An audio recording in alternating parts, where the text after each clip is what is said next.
All right. Hello, everybody. My name is Sebastian Sa. I'm the Associate Director of Agricultural Research at the Almond Board. And today I have the pleasure to share with you the work that we have been doing in the area of breeding, and more specifically in variety breeding. To that, to that end, I will first present the goals of our almond variety breeding strategy and the rationality behind this strategy.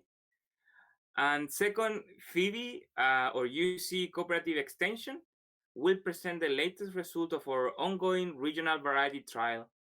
And finally, again, I will share the extra information about varieties that are not included in our regional variety trial. You will hear me twice today during this session.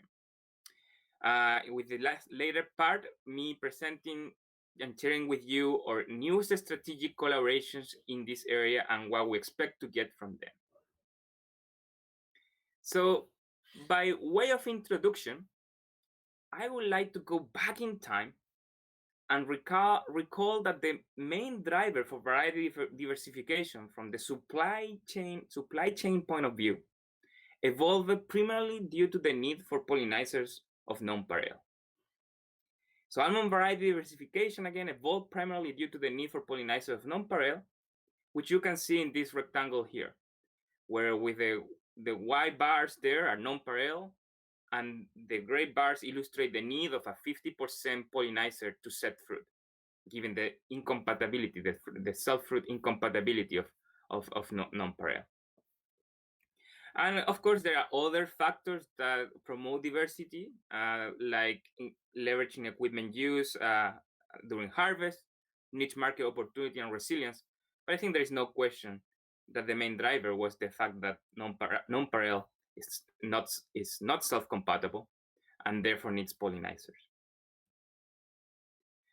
And under this classic configuration where we had the variety and pollinizers, together we developed and evaluated different pollinizers for nonpareil. Of course, we wanted those pollinizers to help nonpareil to set fruit, but we also wanted to get yield and good quality almond kernels from those pollinizers, and that offer better market diversification. And so to provide a mechanism to test the performance of these new varieties or new pollinizers of nonpareil across the diverse almond growing regions in the state and under different soil conditions, we started working in the 70s, supporting long-term and multi-locational regional variety trials, which we call RVTs, regional variety trials. So as I said, the first generation started in 1974, the second generation in 1993, and the third generation, which started in 2014, it's ongoing. And that's what Phoebe is going to talk in more detail.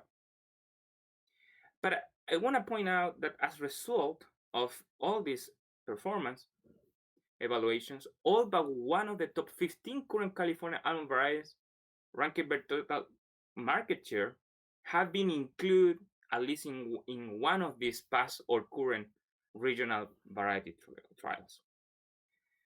So the fact that we know a lot about the performance of these varieties, it's mainly because they were evaluated by our UC researchers in coordination with public breeders and nurseries, and also because extensionists and experts have disseminated such results across our industry. And with this diverse supply, our industry has flourished for decades, as we have found good pollinizers of nonpareil, also not self-compatible though. We have had a diversification, and we have been able to maintain demand over supply, even though our acreage or almond acreage has continued to grow for many years. Nonpareil type varieties such as nonpareil and few other varieties that have kernel or trait characteristics similar to nonpareil serve for snacking, for instance. We also have varieties that we call mission type, very small, short, and plump kernels with wrinkled surface or dark brown skin color. Examples here we have in the mission type, we have Butte, Padre, Frit, Mission, Ruby, and even Marcona. Under this type of for natural roast, salt, or even candy or chocolate applications, those are round kernels from Padre, for instance, very desired by the chocolate industry. And the third category, we have the California type. that was established as an input feedback for manufacturing process like blanching and sealing or silvering. So by definition, all the varieties in this classification should be blanchable. And most varieties produced in California, except for Marcona, can be marketed at the end as California type. So this includes all nonpareil type varieties, some mission types such as Butte, Padre, or Fritz, and varieties such as Carmel, Monterey, Good Colony, Arrich, Winters, etc. So different varieties for different uses. And again, that's how our industry has flourished and how our industry has been able to maintain demand over supply for decades. However, with the development of self-compatible varieties, the classic configuration changed. You can see this classic almond configuration I was talking early on, where you have a 50% pollinizer. Around the 2010s, started a transition to a new almond orchard configuration, thanks to the outbreak of self-compatible varieties. Self-compatible varieties do not require foreign pollen, so they can pollen by their own, and therefore they can set fruit by their own without the need of a pollinizer. And this, of course, brings very nice opportunities from a management point of view at the plot level, at the orchard level. So we think that self varieties are here to stay, and for good reasons. As I said, they do not require pollinizers such as Monterey, Carmel, Fritz, and Butte and Padre in their case. There is no need for cross-pollination, which results in less horticultural risk and less height per acre during bloom. And at the end, they bring uniformity to the management unit. And therefore, we can be more efficient in most of our horticultural practices, such as increase efficiency of a spray to the canopy, fertigate and irrigate according to one variety and one phenology, one check, one harvest, etc. And a good example of the adoption of self-compatible variety is the quick adoption of Independence variety. Independence received huge marketing attention and rapid adoption in less than 10 years. And nowadays, this variety currently ranks in the top 5 varieties of market share across our industry. But to justify such dramatic adoption, I think it is fair to add that while self-compatibility was probably the main driver, this variety also brought desired novelties that our growers were looking for, such as low percentage of doubles, high crack how percent, similar appearance to nonpareil variety, early and high yielding. However, this situation also shows us that our industry could easily fall into a monoculture scenario, as illustrated in the next slide. As shown here at the left, what we do not want to see is our industry depending on one or few almond varieties, as this will reduce resilience, flexibility in the demand, and overall diversity. In contrast, our desired scenario will consist in maintaining or even enhancing diversification by adoption of different self-compatible almond varieties that respond to different market demands. So in other words, we could retain self-compatibility at the management unit level, at the orchard level, but we will also retain diversification at the multi-orchard level. We think that we can move the needle to this desired scenario by having a cohesive strategic plan. This strategic plan, the goal, it's illustrated written right there in the screen, aims to enhance variety diversification for the California almond industry by adopting better almond varieties that respond to different market demand, as well as provide enhanced traits such as self-compatibility. So better varieties for different use, and ideally in the future, all of them self-compatible. To that end, we have different specific objectives, 4 specific objectives, being the first one to accelerate the development and evaluation of better varieties with traits such as self-compatibility. Our second specific objective is to guide the California industry in a more comprehensive and strategic approach to keep California almonds as the crop of choice.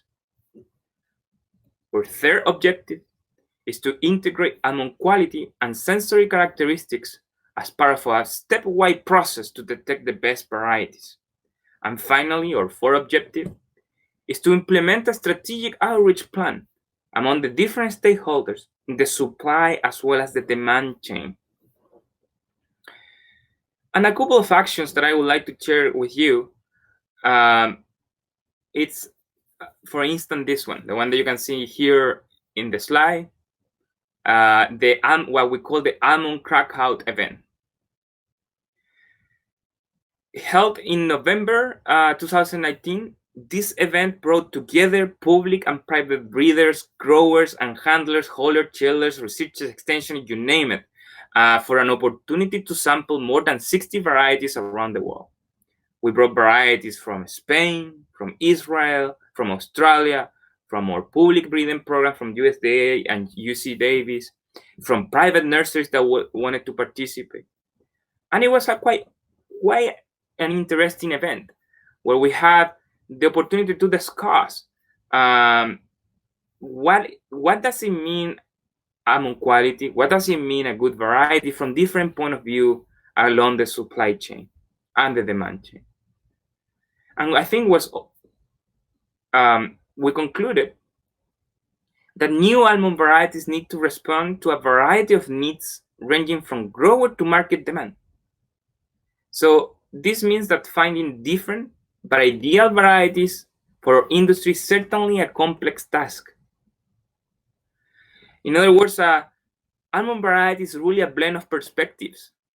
It's important what the breeders think, what the growers think, what the holder and chillers think, what the processors think, the manufacturers, and ultimately the consumers. So we needed to do a blend of perspectives. And kicking off from the Crackout event, we created a document that you can find in our website, almonds.com, in which we provide guidance to our industry in this area, where we detail the breeding needs from both horticulture and demand perspective, as well as our latest results in this area. So again, this document available for you, almond varieties and selections, evaluation of national and international varieties or selection under development written a few months ago. Another action that we have taken under this strategic plan is the work that we're doing with the current generation of regional variety trials. Working in conjunction with the researchers, we have outlined a pathway to disseminate the results obtained of our current regional variety trial, increasing the level of outreach and overall information collected in this project and others. To increase the level of outreach in our regional variety trials and overall information, we are coordinating field events together with the researchers in charge of these trials for the future seasons. And also, as an action to disseminate the results of this trial, we've actually asked Phoebe to present today her latest results in this area. In this very rich experiment, where we have more than 29 varieties that are under evaluation, this 29 combination of varieties and selections come from a diversity of sources, including collection from 5 private nurseries, as well as from USDA and UC breeding program. And of the 29 varieties currently in this RVT, 12 of them are self-compatible. Most of them come from UC Davis and are a combination of recently released varieties and promising advanced selections. But there is, and which illustrate that these advanced UC Davis selections represent a dramatically enriched germplasm combining California quality and adaptability with novel traits such as self-fruitfulness, disease and pest resistance, while demonstrating the range of tree size, architecture, and breeding habits required for developing more efficient orchards in the future. So quite optimistic with the results that we're going to get in this trial in the years to come. Because again, we had 29 varieties under evaluation. Not all the ones that are around. Remember that we brought 60 to the Krakow event, but 29 of them are under evaluation here, and 12 of those 29 are self-compatible. With that said, Phoebe, you go next with the regional variety trial part of this section. You're going to go into the details of the results that we have obtained so far, and then I will take it over again to finish this session for the next 10 minutes after. Thank you.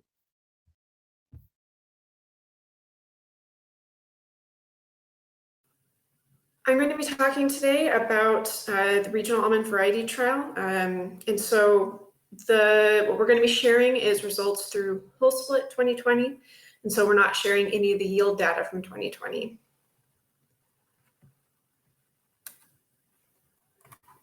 So this is a very large project with a lot of collaborators. And so while I manage one site in Madera County, there are other sites managed by farm advisors Roger Duncan and Luke Milliron. And we have 3 grower cooperators. Mine is Creekside Farming Company. There's Salida School District and Chico State University. And this is, of course, funded by the Almond Board of California. So our 3 sites have different rootstocks and setups, even though for the most part, all varieties are the same. So the CSU Chico site is on Krimsk 86, and it has the widest spacing. The Salida site is on Mimigard, and it has the medium spacing, and the Madera site has Hansen 536, and that has the closest spacing. So the way that they're set up is that there are nonpareil rows in between pollinator rows. The data that we're collecting is bloom data, bloom density, whole split, progression, yield, photosynthetic active radiation, or basically just a measure of how much light is being intercepted, ease of shaking, and we're just looking for diseases. So here's a list of the varieties here. I'm not going to go over them all, and I'm also not going to go over all of the data in detail. You'll be able to look at there are a couple of different articles and reports written about this that are linked at the end. And so you'll be able to look at the data in more detail at your leisure. But basically, I did want to note that we have several fully self-fertile varieties, as well as self-sterile and partially self-fertile. Our standard is, of course, nonpareil, but we do have 2 other varieties that are used in the industry. We have Winters and we have Aldrich in Wood Colony. Okay, so I just want to have a disclaimer here. We are only reporting 4 years of yields. Canopy closure has not occurred at all sites or in all varieties, so we do not know the full yield potential of some of these experimental varieties. We're collecting data so you can make your own decisions once the trial is complete, and that has not happened yet. So here's some data for bloom timing. So this does include bloom for 2020. I just wanted to note we do, for the most part, have pretty good overlap with nonpareil. We do have one very early blooming variety. That's a variety of the UC Davis breeding program, variety 340. On average, it's blooming 10 days before nonpareil does. And we have a couple of varieties that bloom a little bit afterwards, but for the most part, we have pretty good bloom overlap.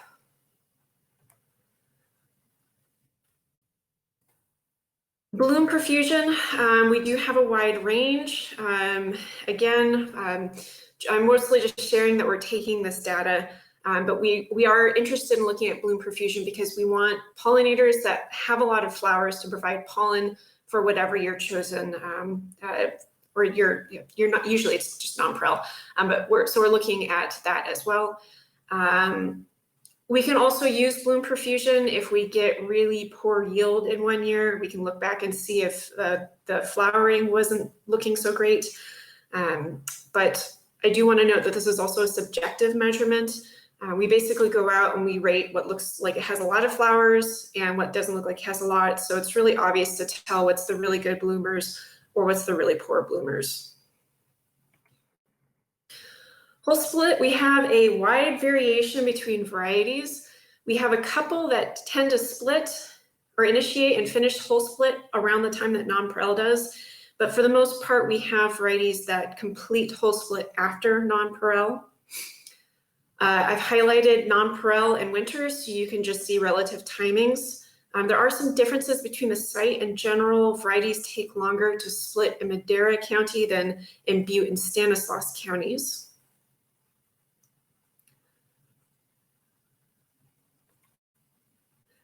Yields, so I'm sharing 2019 yields as well as the cumulative yields between 2016 and 2019. Nonpareil has been highlighted. I do want to note that Wood Colony was a replacement variety, and so it has low yields because it's actually a year younger than the other varieties in the 2 counties it's included in.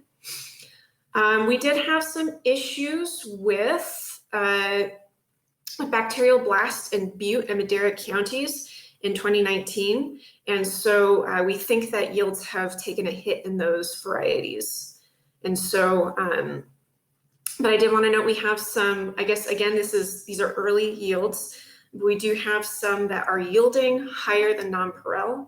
Of course, we'll need to look at the full lifespan of these varieties in order to determine, what seems like it's on the whole a good yielder. We're also looking at light interception.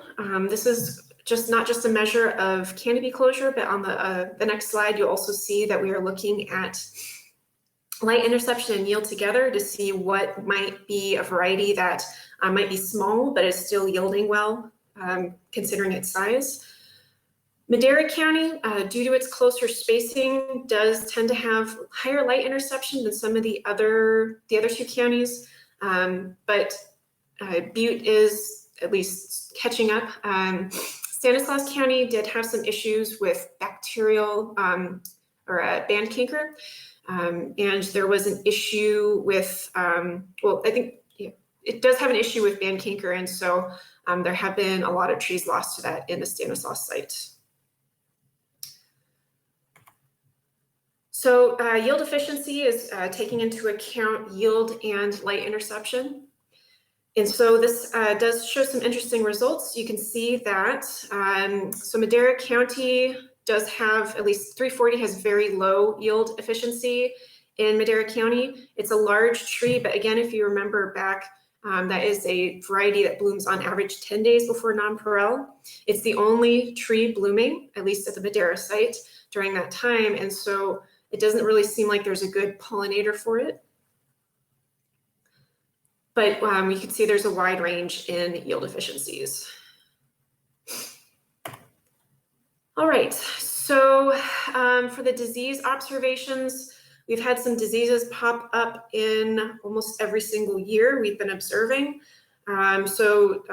Bacterial blast, or Pseudomonas syringae, is a repeat offender. It showed up at both the Butte and the Madera sites in multiple years. And bacterial spot has been observed in Butte County. We did want to share some general observations from 2020. In general, bloom observations have been excellent. In Butte County, there's been an issue with low honeybee stocking rates. There's been leaf failure symptoms that have been observed, particularly in 1820. And in Butte County, almond leaf scorch has been popping up as an issue. Butte County also had an issue where no water was applied between the nonpareil shake and when the last varieties were picked up. And because of that really severe water stress, 8 varieties never finished whole split, and those trees leafed out. In Stanislaus County, again, bloom conditions were good. There were no bloom or spring diseases. There was hull rot popping up in some of our varieties. And there is an issue with leaf chlorosis due to alkaline irrigation water. Again, that variety was, or this site was planted on Nemegard, but there are some trees, Kester, that were planted on Hansen, and the trees that are on Hansen are looking better. There are some issues with zinc and potassium deficiency, but these trees have been growing better and improving over past years. Madera County, again, bloom conditions were good. I've been having issues with gophers, and so I keep having trees that are succumbing either from past damage or current damage. And in this year, I also had a combination of gopher and shot-hole borer. I do have an issue with lower limb dieback as a combination of hole rot and canopy closure, more likely due to the hole rot. And I tend to have heavy incidences of hole rot in certain varieties, notably some of the UC Davis ones. And I did have spider mite issues this year in certain areas of the orchard, and there was some minor reliefing, but I don't, at least at this point in time, I don't think bloom next year is going to be affected. Just to show, I've been collecting hole rot data in Madera because it does seem to be affecting all varieties present. I want to stress that this is just a very quick and it's a very quick way to get data that can be analyzed across all varieties. But so I wouldn't take this as an absolute measure. I'm hoping to take more complete data in future years, but it does look like there are differences in hole rot susceptibility across varieties. So I just wanted to share, you can find the results from the on our San Joaquin Valley Trees and Vines website. We've summarized all of the data. We just didn't include 2020 bloom and hole rot data. And there's also the almond breeding report that you can find some of this information in as well. The last thing I wanted to share is that 2 of the varieties from our public breeding programs are available. One is Kester out of the UC Davis breeding program. So here we have a photo where you can compare Kester to nonpareil. And the other is that Y116-16199, which is a USDA variety, has very recently been released as Eurozan. And so we have a photo here of the nuts. You can compare it to nonpareil and a different USDA variety. I just wanted to note that we had previously reported in some of our publications that it was a nonpareil classification, but it is actually a California. And the slides that with the classifications in this presentation do have that classification correct. All right.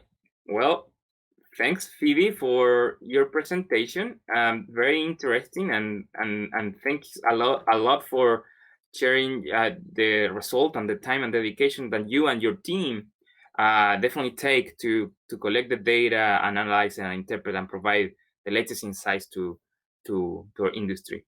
And again, remember that you can find a complete report of what we are talking today, more by visiting our website and downloading our almonds.com varieties and selection report.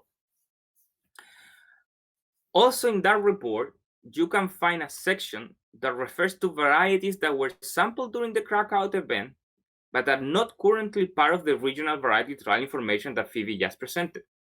So to that end, let me summarize those results and share them with you. The results that are from selections that were sampled during the Crackout, but are not part of the regional variety trial. The way I have grouped this, it's a summary, is by country. So let me start by what countries we had selections from, or what entities have provided different varieties and selections.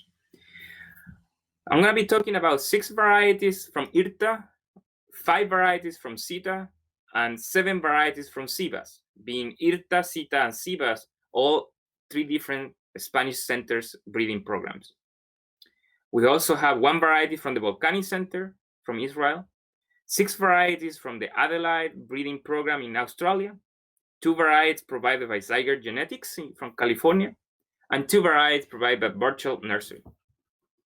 So looking at all these varieties by country, what caught our attention, for instance, from the Spanish selection, is what it says right there on the screen. 17 out of the 18 variety selections sent by the Spanish were self-compatible. They have really mastered the self-compatibility trait as a breeding trait marker. And they have been developing self-compatible variety for many years, in the last 20 years, actually. So it's quite opening that 17 out of the 18 varieties that they sent to California to sample during the crack out were actually self-compatibility. Another thing that caught our attention is that from the CIVAS program, the one that is at the south near Murcia in Spain, the selections not only include self-compatibility, but they also include a trait called late bloom, with the ability of those varieties to bloom up to 35 days after of nonpareil. And except for some selection from CIVAS and one from IRTA, so most of the selections have a very low crack out percent. So even though they are self-compatible, they could bloom late, their crack out percent is lower than 40%, making them somehow unattractive in that sense for almond industry, for all California growing conditions. That said, though, there are a couple there that have a high crack out percent too. For Israel, the selection that we got was Matan, a semi-hard and self-compatible variety as well, with a crack out percent of 48%. And we think that's mainly due to its big kernel size. It's impressive. The kernel size that variety yields is huge.